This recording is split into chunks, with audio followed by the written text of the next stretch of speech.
Hey, I'm Zap, and welcome to Founders Only by the Lighthouse.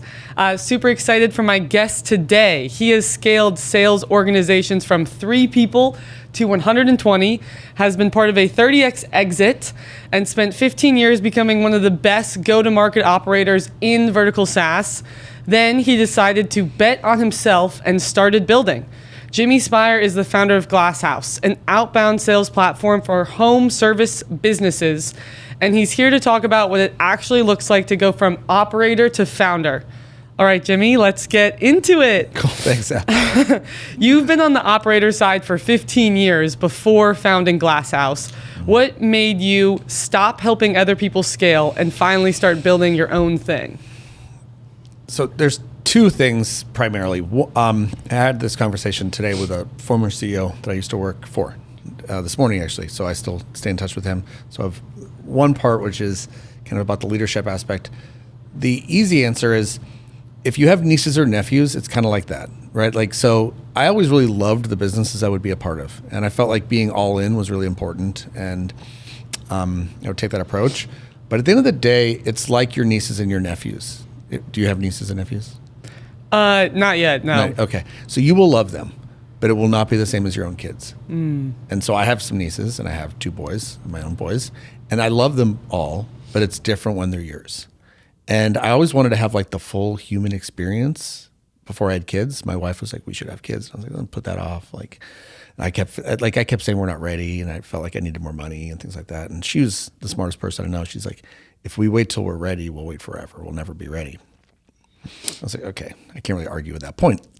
So I always thought I would like it, but I didn't realize how much I would love it to be a parent. But then when I did that was before I started a company, I realized that was kind of like the experience I was looking for in business too, which was loving somebody else's company is one thing, but starting your own is a different experience. So that's like half of it for me. The other half is that I have a very large personality deficiency. Okay. And I get this from my experience in leadership, which is when you get into a leadership role, a lot of times people will come to you and ask you on your team, how do I get into leadership? So if you've been a sales manager, sales director, vice president, CRO, whatever it is, people will come to you and they're like, I want your job someday. And so they'll ask you, I think I want to go into leadership. When I interview a lot of sales reps, I just ask them, what do you want to do with this career? Oh, I'm thinking leadership, that would be good. It's like, okay, there's only 2 questions to ask. And I promise this all ties together.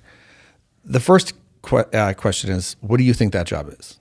Because almost always people don't actually understand. Like leadership is not about like having the best job. It's like the worst job, actually. It's like the more responsible. It's like, being the hall monitor is not as fun as just running around the hall. But that's one question that can be answered. But then the other is I have to ask them, why do you want to do this? And this is where the personality deficiency comes in, I think, which is if the answer is to help people, or I think I can really be influential and help develop other leaders, it's like a helpful thing. I would tell that person, go volunteer at a soup kitchen. That will help people. Go volunteer your time and help people because that's what you're saying you want to do. Having to be the leader is because you have something inside of you that says, I have to be the leader. I personally would not be comfortable. I'm not even comfortable being in the car when somebody else is driving because I feel like that's just a little bit more control than I'm willing to give away. And when I've had conflicts with other CEOs that I've worked for, it almost always came from they wanted to zig and I wanted to zag. And it's because I needed to be like, listen, I'll take the outcomes. I'll take the losses if I get to be more in control or more responsible for how we play the game. And so when I think about why I wanted to do it, it was like the whole experience. And it was a recognition that because of my own personal desires of what leadership means to me, that was the only way to get there was to start something from day 0. Mm-hmm. I've only known you running your own business, and it's truly hard for me to imagine you working for somebody else. Maybe I'm unemployable at this point, which I'm not sure if that's a positive thing, but I had some really talented CEOs I worked for. People have built billion-dollar companies. We had $300 million exit together with one of them. These are really successful people. And we would get along on lots of things and I learned from them. But ultimately at the end of the day, I felt like I wanted to be able to say, this is the way I think we should do this things at certain points. A lot of it around the culture of the business, or maybe some of the strategic decisions around going up market or down market and things like that. And I really wanted to be the one who was like guiding the ship in that direction. Even if leadership isn't about doing all the jobs, your job is to point the business where you think it should go. And I wanted the challenge of doing it. So. Well, let's dig into that. You went from VP of sales at Restaurant 365 to SVP at Greenlight Guru to CRO at Logix Board to now founder at GlassHouse. What do you feel like you really learned about yourself in that career progression? So 2 big things come to mind. The first one is that I was never as ready for each step in my career as I thought I was when I first wanted it. Really? So when I wanted to go from being an account executive to a manager, so my sales career, my career to a CEO came through revenue. So I went from an account executive. I actually went from help desk answering the phones, if you want to go all the way back, right? So my first job in tech, help desk answering the phones.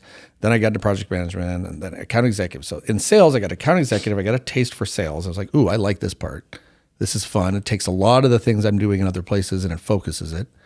And I get to have the winning moments. Remember when you were you're like a rower, right? Like a really good rower. It's absolutely I like to win. Yeah. You get that victory when you're in high school and college and things like that. And my boys play lacrosse and they had a big win this weekend and they're like celebrating that win. And you get to your professional career and it's kind of like a lot of those go away for most of us. And I realized that sales was a way to keep that going forever. So I like sales. So then I went from AE to manager to director to VP and all along the way. But at each point I'd get almost the first week, I'd get that next rung in the ladder. I'd be sitting there saying, how do I get to the next one? Like I was never satisfied, which is not, again, something like these are not personality qualities you're trying to maybe admire, but they're mine. And so I live with them. But I was never satisfied with where I was. I was thinking immediately about the next thing. But what I would realize whenever I'd get to that level is I wanted it way before I was ready. And so what I learned about myself is that because I was pushing to always try and see how far could we go, that other people who would maybe I would feel like were slowing me down might actually be giving me more time to learn.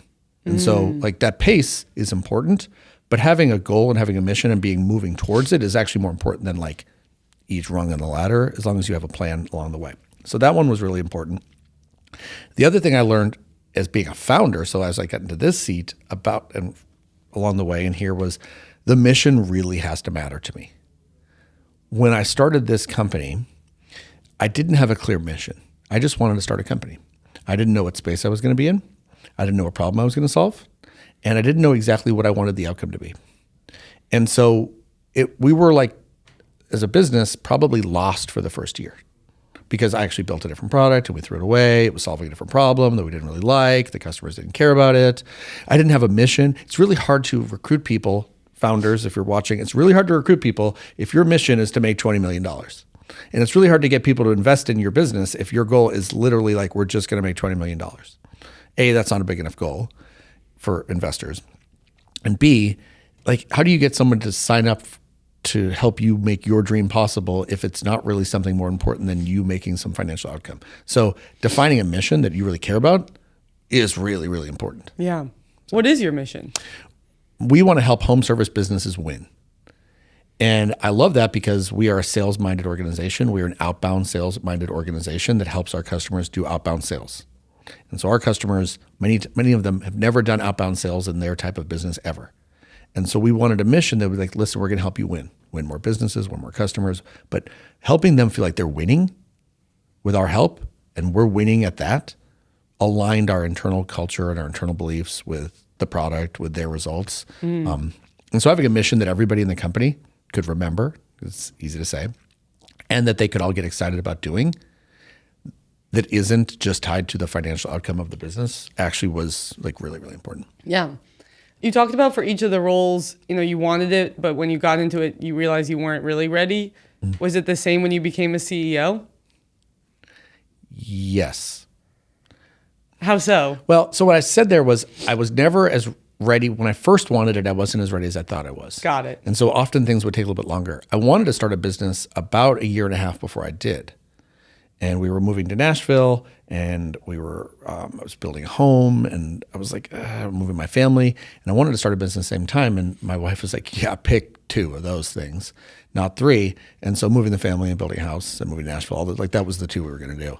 And so I went into another company, and I thought I was ready to do it back then. I probably wasn't, because I was able to go to one more company and scale that revenue organization and learn some more things along the way. Probably really helpful in fundraising and helpful in just how I want to approach being a leader that I wouldn't have had if I hadn't waited just a little bit longer. Yeah. So GlassHouse is building the outbound sales platform for home service businesses. Why did you pick this industry, and why is now the time to build it? Like boring businesses are really popular right now. There's a lot of people. They're like the hot thing. Hot thing. As my wife would say, the hot new berry. Like, because there's always some new berry that's like popular, like acai berry or goji berry, whatever. So I thought pinkberry when you said that. Pinkberry? Okay, remember cool. pinkberry was the big thing? Yeah, there's always a hot new berry. So the hot new berry is home services businesses. They're boring, supposedly. And so everyone's showing up saying, how do I get involved in this sector? And so like almost 3 years ago when we started looking at home service businesses, I also saw some of the same things. Like, oh, this looks really interesting. It has not gone through the same level of digitization. There's these underlying businesses that are getting M&A together. There's a bunch of core business reasons and underlying kind of like investment thesis that would say, hey, this is interesting, right? But what I liked about it, because there's lots of things that probably meet those criteria, was that it was in a service-oriented industry, which I had experience in. That it was not doing outbound sales. When I wanted to start a business, I had a couple of criteria. One was really big TAM, because I'm not an enterprise sales person. So my background in sales was SMB mid-market, and that's variable. That's anything under maybe 100 grand, but really 20, 30, 40 grand, that's super comfortable in those spaces. Yeah. But if you're going to build a big business in those spaces at that size, there better be a lot of people to sell to. So I wanted a big TAM, lots of businesses that could use the help. And then I also was looking for, we would only build something if it was new and didn't already exist in the world.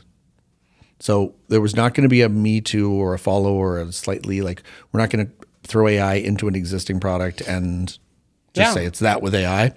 It had to not exist. There had to be no other way to solve the problem except us, at least when we started. Maybe somebody will come along, I don't know. But with those criteria, when I looked at home services, I said, well, outbound sales doesn't exist in this space. And then I'm like, well, why not? And so that's always the question I would ask, like, why? Why? Like, be curious, not judgmental, right? So why? Like, because it never had to. Like, they didn't need it. Like, okay, do they need it now? And when I looked at all the other things going on in the industry, that's when I'm like, well, they're going to, if not now, then very quickly, they're going to need to start doing this because of the way that the industry is becoming consolidated and new players and the expensive ways that they're just like addicted to Google, like massively. Like if you built your entire business, whoever's listening to this, if you built your entire business on one lead channel and that was it, and that means it owns you. Yeah. Like full stop.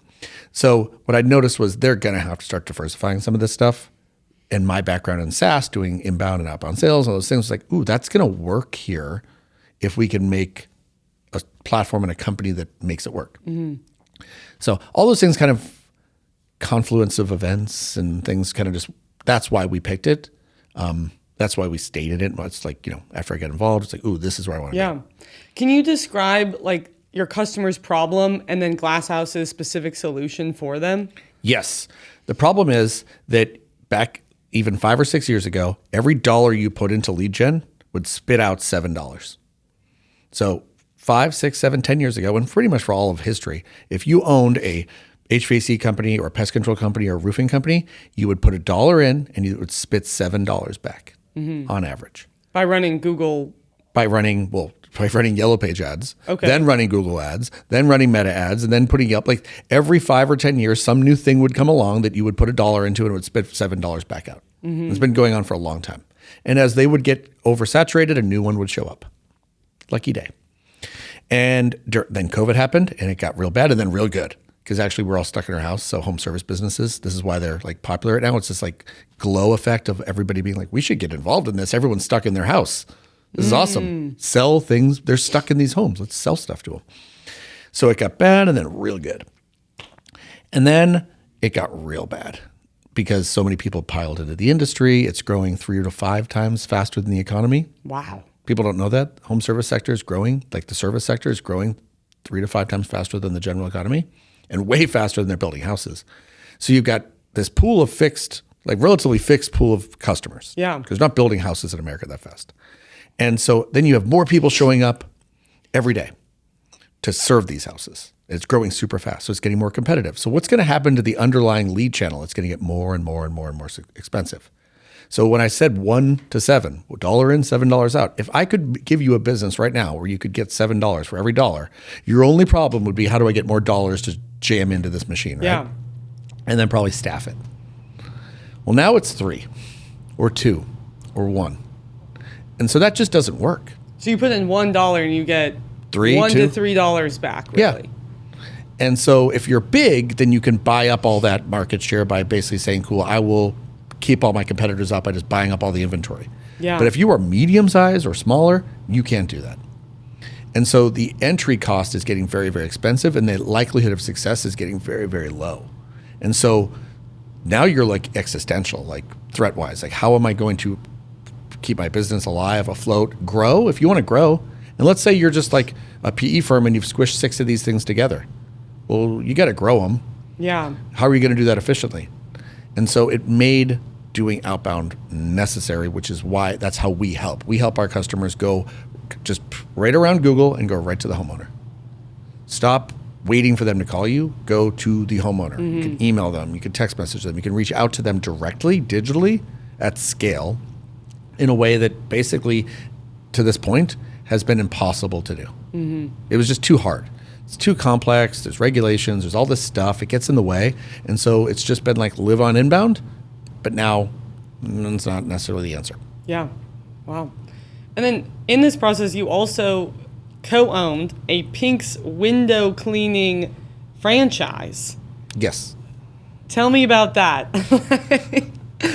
We launched that business almost the same day that we launched the product. So it was October of 2024. Okay. So I spent a quarter of like beta launch, but technically people could buy it, and a couple of them did.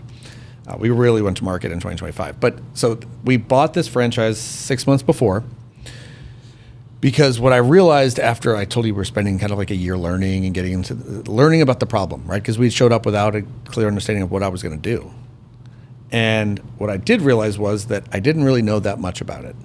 I know a lot about outbound sales teams and building SaaS companies, things like that, but that's different. So how are you going to look your customer in the eye and say, I understand your problem, when you don't? And I had several hundred, maybe 1,000 conversations with home service businesses. So you learn, but learn by doing is one of the things I believe in. And so if you're not doing it, you're not really learning the intricacies of it. So it's like theory versus actual, execution. So at that point, I just said, okay, how am I going to tell this person that I believe we can help if I don't really know we can? So it wasn't to build the first customer. It was to basically build trust with the customer that I was in it with them. And that I was willing to put not a small amount of money on the line and invest in buying this business. And my wife went and worked in it and ran it as a general manager. And she's a retired teacher, came out of retirement. She's a full-time mom, which is like a super full-time job. But she went and did that because we're like, cool, we're all in on this. And tell the customers, like, listen, we're all in on this. Doesn't mean I know more about it than you, but it's just demonstrating, like, we use the software too. We're learning along as we go. Like, we're here. Wow. That's incredible. What did you learn through running the franchise? A lot. So we learned, it reinforced a lot of things we knew about the problem. I learned along the way that the underlying financials of home service businesses vary wildly from business to service type to service type. We learned what an ideal customer profile looks like for us based on like whether or not it fit for the customer type of business we bought versus what we saw performing in other companies. We learned how hard it is. It's super hard. Running any service business, running a home service business is incredibly difficult. Why? Your margins are slim. Staffing is difficult. You're paying, you're competing to recruit people to go be SDRs at a tech company for 70, 80 grand, and you're like, hey, I can pay you $20 an hour. You are beholden to the weather sometimes. You pay a ton for leads. It was super painful. You're paying for these leads. They might not even be anything. Yeah. I felt the pain. I'm like, we just paid how much money for someone to fill out a form? Wow. And so we learned a whole bunch about it, learned about the financials of those types of businesses, learned what it looked like to start one and launch one, learned what it looked like to sell one. Because we bought it, launched it, scaled it, got it to about $500,000, and then sold it. So we found out within the 2-year time frame, I was like, cool, it's going to have to be one or the other.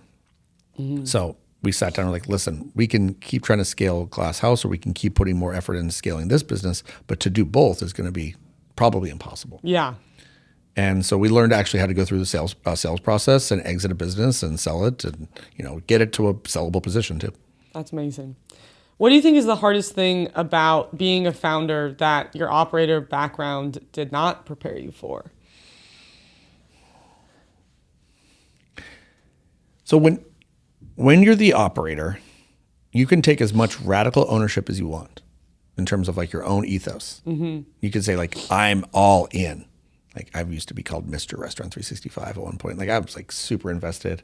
I was putting, when that business was really young and I was one of the first like 20 employees, I was putting the local office on my personal credit card. My wife was like, this is not okay. But that I believed that wholeheartedly in what we were doing. And I was paying for the local office on my credit card and getting reimbursed. Wow. And it all worked out.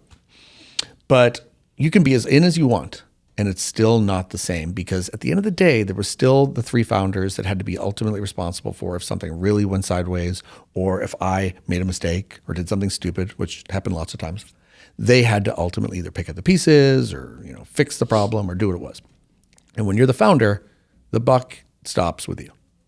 Like if one of your employees makes a mistake or does something stupid, or you release the wrong products, or you put the business in the wrong place, or you take money from the wrong people, like there is nobody else above you except for you. And I don't think I really fully, truly understood the responsibility that is, and that you can't just think about what makes you happy all the time.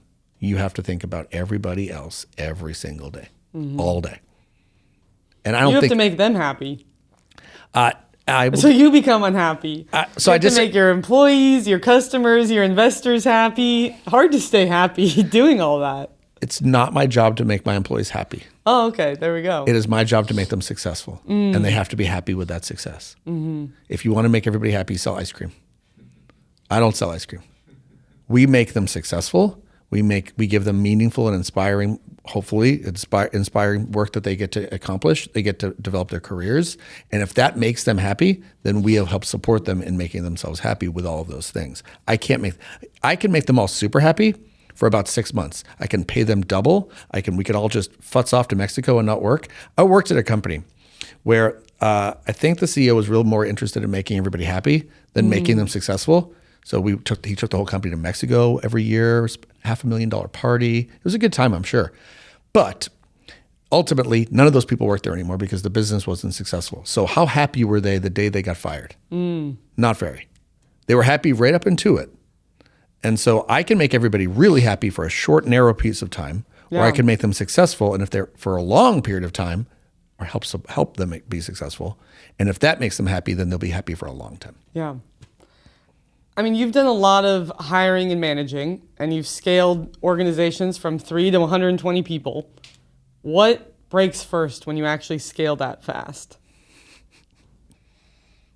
Everything breaks at that fast. At that pace, everything breaks, all of it.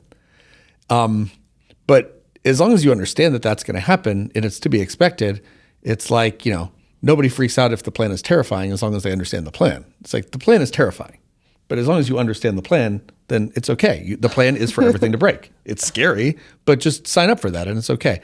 But they break in different orders, okay? Like they're not all, not everything's breaking all the time. Yeah. A startup is not just a smaller or shrunk down version of a bigger company, right? So you're not trying to do everything a big company necessarily do. So things are going to have to break because you're not trying to do the same things you're going to do later anyway. Yeah. They won't work. Like tiny processes don't work for giant companies, vice versa. It doesn't work that way. But it can be kind of predictable where they break. What I've seen is a couple of big things break along the way. So hiring can break real fast because depending on your pace and your scale, you might start like making concessions left and right, right? It's just hard to find the right people for your business at the right time all the time. And if you start making compromises there, then your hiring process breaks, which means a lot of other stuff's going to break later because your business is going to not have the right people. So that breaks for a lot of people. And that's about having those like non-compromising hiring expectations, standards, rules and guidelines and things like that.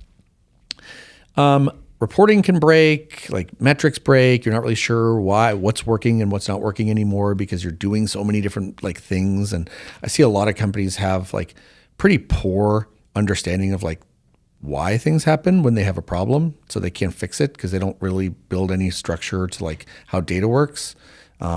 We spend a lot of time and effort in our company, like trying to be data competent, teaching everybody in the company, like understand like, like what we measure is supposed to actually matter. And like, if you have a problem, go back and look at the data, like that way you can fix it because the data is just telling a story about people and then you could change behavior. Those tend to be the ones I see a lot. The other one that I've personally been executed poorly on was looking at like the org structure as a chart on a piece of paper. And so you could draw these like beautiful org structures. You have these lines, you have like this hierarchical. So you're going to have the vice presidents and then the directors and the managers and you have all these levels. And what I found is that actually tends to break your business because you end up being too high and not wide enough. People are always afraid that the span of control is going to be too wide. In fact, the problem is usually more that this span of control like is too high. Yeah. And so you're like, oh, I can only have one manager to 7 AEs or one manager to 6 CSRs or something. Like, it could probably be way more than that, actually, because one really good manager helping all those people would be way better than you splitting it across 3 managers that don't know what they're doing. And people try to create these little fiefdoms and little power struggles, and everyone shows up and they try to like, demonstrate their value of just managing managers who manage other managers. And that breaks really fast. I coach our mentor, former director who now is a VP I used to work with. He used to be on my team and he was asking me about, he was showing me his org structure he wanted to build. I was like, cool, take out like half of the leadership levels because you don't need any of that. If you hire really good people and hire really good managers, you can span this thing way more than you possibly think. So I've seen that one break a ton of times. I've broken it a ton of times. Really? It looked beautiful on paper. They get the lines and like it always like, oh, like have this perfect ratio and it's like this perfect pyramid and it never works. And you're big on culture. How do you think about building team culture, especially as a team scales as well? Who are you and who are you for? Who are you? Like, what's your company about? What is the culture of your business? And who is that for? Like, you define that. If you sit down and ask, and you can actually ask your team too, by the way, if you're early. If you've already done this exercise, then you should like lock that information in a safe and don't let anybody else come in and don't tell anybody else the combination. So some of the ways you scale it is by, you have to protect it. So part of the CEO's job is to protect and like store the culture. And so you do that by saying who you are and who you're for, because then you can hire the people that already agree with that. I always think back to like what Southwest used to do. And they're like, this is who we are and this is who we're for. If you want like that experience where like first class gets on first and they have this different thing, like you won't like it at our airline. But we know we're for these people. And so they only go and try to sell those people. And so when I interview people in an interview process is right this week, we're hiring in our company. And I bring it up on the very first call. I'm like, cool, we're going to talk about the values of the company, how we use them to make decisions. The values are for our customers to understand that's how we treat them. It's how we treat each other. They go bi-directional. And here's the deal. They're non-negotiable and they're non-adjustable. I can't change them any more than I can make the sun go back up into the sky at the end of the day. I don't have a say in changing them. That's who they are. It's like if you went in and you rewrote the rules of the Bible every 5 years, you'd be like, I thought this was the word of the Lord. It's non-adjustable. Yeah. Okay, well, if these are our like non-negotiable truths that we believe and they're who we actually like ethically think we should behave like, then they're not going to change. Yeah. There's 3 of them. They're simple. We just keep What it are easy. they? So excellence in everything, team before me, honesty is the only policy. Everybody in the company can remember them because they're easy, and there's only 3 of them. And we can use them to make decisions. All of the decisions, the hard ones, get put back through that lens. So the culture gets brought up. What's going to happen is if you don't define it, if you don't define the culture of the business and then relentlessly hire towards that culture, then someone shows up and they say, I'm going to make some changes here. I'm the new head of whatever. I'm the new HR director. I'm the new people person. I'm the new VP of product. I'm going to change the way we do things here, and I'm going to make the culture conform to me instead of conforming to the culture. But that would, I'll go back and use a poor analogy probably, is that would be like showing up at the Catholic Church and say, ooh, this whole Virgin Mary thing, not my jam. Could we take that part out? Just, I'm good with everything else, just not that part. And they'd be like, get out of here, right? They would tell you to get out of here, right? Yeah. Or they're like, you have to get on our page. And so if you believe that, it doesn't mean that I'm not going to personally say that you're right or wrong. It's none of my business. But it means you're wrong for that place. Yeah. And you don't get to tell the Catholic Church what to think. You either have to agree or disagree. Agree to disagree is fine. Any more than a brand new employee gets to tell the culture of the business to change it to conform to them. So if you haven't defined it, it will be defined by all the people who show up and make it what they think it should be, who didn't go through the, horrible parts that you did to get there. Mm-hmm. And so they won't have the same respect for it. Do you have an example of making a hard decision through the lens of your values? I do.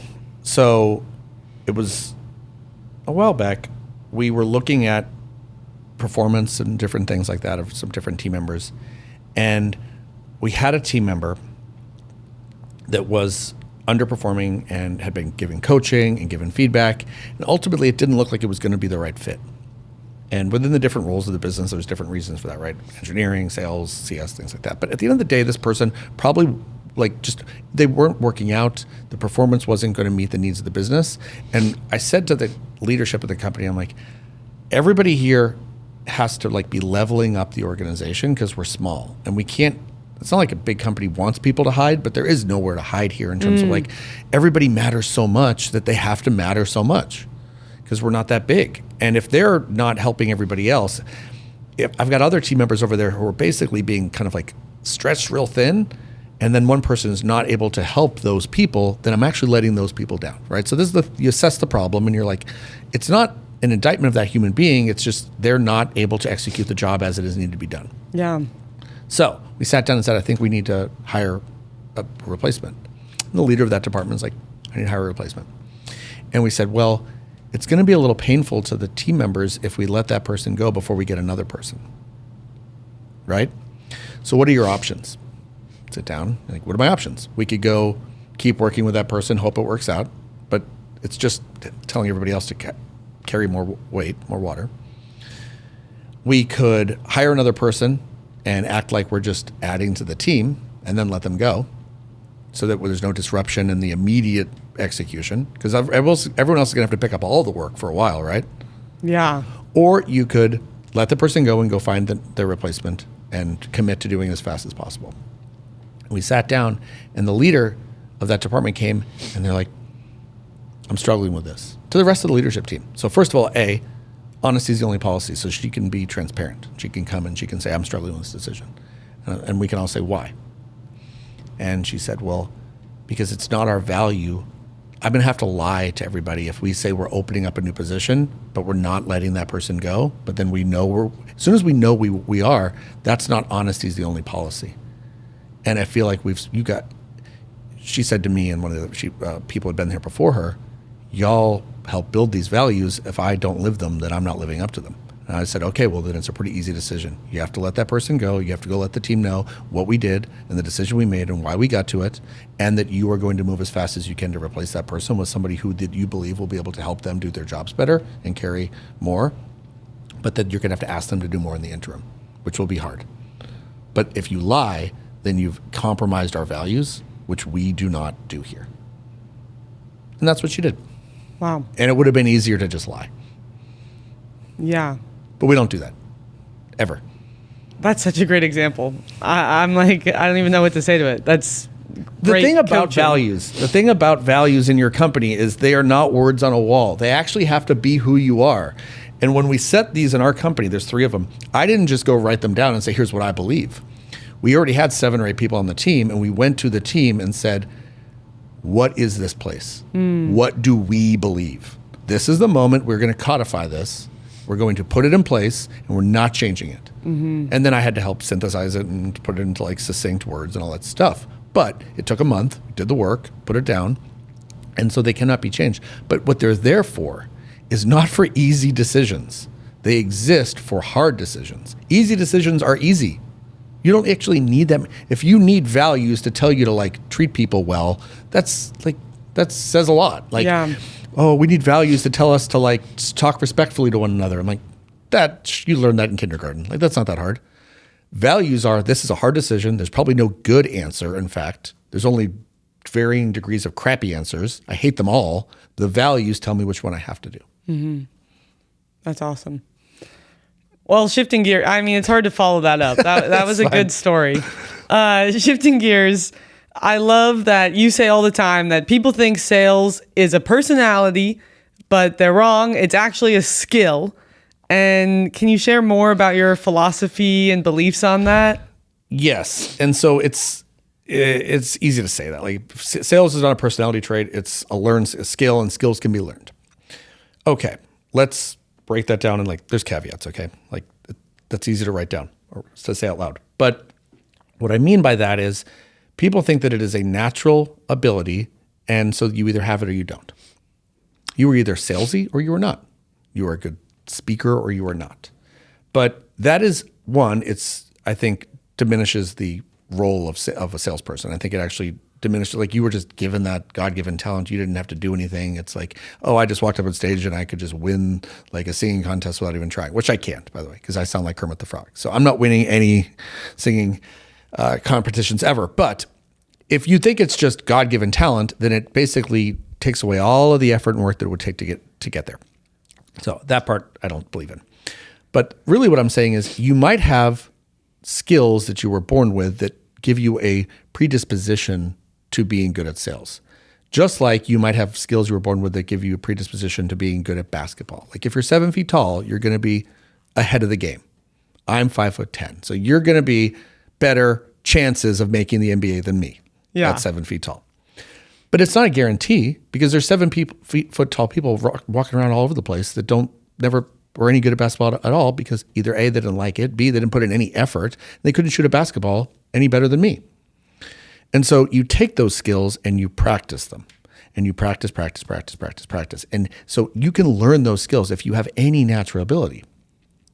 And that's really what I mean, is like, this is not just roll out of bed and be good at talking. It's a set of learned behaviors, skills. It takes a lot of practice to be good at anything in this world. And sales is the same. And even if you're kind of like, I don't have that much natural ability for it. Like, I don't have that much natural ability for basketball, but I can get good enough to play at the Y. Mm-hmm. Like, I can get better. I can certainly get better. I might not even ever get good, but I can definitely get better. And so if you put in the practice, you will get better. The best golfer who ever lived in the history of this planet is probably some 48-year-old guy from Belarus who just never picked up a club, and so we never saw him get any better. It's probably not Tiger Woods. It's probably just some random dude that nobody's ever heard of, because he never actually went out and did all that work, because he either didn't want to or didn't have the chance to do it. Yeah. Because practice can make perfect if you actually go do the work. That's what I mean by that, because I say that to younger salespeople, really more in the sake of like, or to founders. I talked to a lot of engineering founders, and like, I'm not any good at sales. I'm like, you weren't good at engineering before you learned that skill either. You weren't born knowing how to code Python, I hope, because that would be weird. but you learned it. You're like, well, I'm really good at engineering. I'm like, you're probably good at it because you like it, and you just have a natural desire to do it, so you do it a lot, and then you get good at it. You probably don't like talking to people, so you don't practice it very much, so you suck at it. But if you just force yourself to practice, you will get better at it. Yeah. How should you learn how to sell? Don't practice on your customers if you can avoid it. Just like, how should you learn to be a surgeon? It's like, don't practice on people if you can avoid it. It'd be better to practice on something else. So find a place where you can just practice with low stakes and Practice, practice, practice. Like go to like join Toastmasters or something. Join a speaking crew. Go up and do like anything that gets you talking and comfortable talking will help you learn how to speak to other people. Anything that gets you learning how to listen to other people and understand their problems, right? So go work in CS for 3 months if you're a crappy seller and you're the leader of sales in your business. Go work in CS. You'll learn a lot. You'll get to talk to people. They're already customers, lower stakes, but just get used to learning and speaking to people and diagnosing problems. What do you think is like the most overrated go-to-market or sales advice that you keep hearing that you're just like over? I said earlier that a startup is not a smaller version of a big company, right? I didn't make that up either. Somebody else did. But what I find is in sales organizations, even if the organization doesn't structure as a bigger company, they still insist on trying to do all these big company sales practices. So like you go to their website and click like get a demo. And they're like, okay, I'm going to get a demo. You're like, okay. So then someone calls you and asks you 50 questions. It's like an SDR. And you're like, I thought I was going to get a demo. Like, no, not yet. This is just the question part. Like, okay. So then they book you a meeting with a salesperson and they're like, cool. Am I going to get a demo? I'm like, well, let me just make sure I understand your problem. This is my least favorite thing. Cause I've had to like book some software and like they want me to like do a long call and I've emailed them to be like, I need you to understand that I'm a one-woman team. I want to buy your software. Just give me the price because I will make my decision, unfortunately, entirely based on price because I have a very set budget for this. I have this much money to spend. If you can solve my problem for that much, I will pay you for it. Yes. If you don't, if you can't, by the way, if you can't because you have a margin that you need to hit and you can't sell software that cheap, I understand that. That's okay. Just tell me. And so, Don't make me go through the ringer just to get an answer. They put pricing like 6 calls in. They do all this stuff that you would do if you were selling Oracle ERP software. Yeah. But you're selling like $4,000 dog walking apps or like software or something. Like, I don't even know, like some weird thing, like some smaller thing, right? Like yeah. I need a piece of software that just like does this thing or a solution or a service or anything, honestly. But you install this enterprise like acronym driven thing, BANT or MEDIC or MEPIC, whatever it is. And I get it. A big company is aiming for the middle because they want a repeatable process that most people could do that they hire, and they have way more to lose than they have to gain.